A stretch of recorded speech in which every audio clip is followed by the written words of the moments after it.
प्रथमाष्टमी मार्गशीर मासर प्रथम अष्टमी को प्रथमाष्टमी कहा जाए।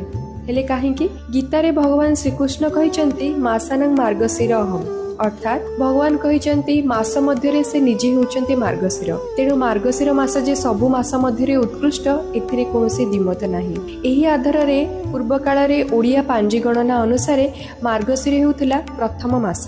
एही मासरु ओडिसार विभिन्न अंचल रे विभिन्न प्रकार शस्य जेमिति कि धान बिरी मुग आदिर अमल हुए। तेणुकरी एही मासर प्रथम अष्टमी रे नुआ बिरी रे पिठा करा जाय मां षष्ठी को पूजा करा जाय। मां षष्ठी होचंती सृजन शक्तिर अधिष्ठात्री देवी। घरर पिलांकु से सबु विपदरु रक्षा करती तथा सुख समृद्धि और दीर्घायु प्रदान करती। पुरी श्रीमंदिर रे मध्य एहार प्रचलन रहिछि। एही पूजारे मामु घरु आसीथिबा नुआ पोशाक पिंधि घरर प्रत्येक ज्येष्ठ संतान पढ़ुआ हुअंती बंदापना हुअंती। बड़ देउଳରେ बड़ ठाकुर मध्य मामु घरु आसीथिबा पाट पिंधि पढ़ुआ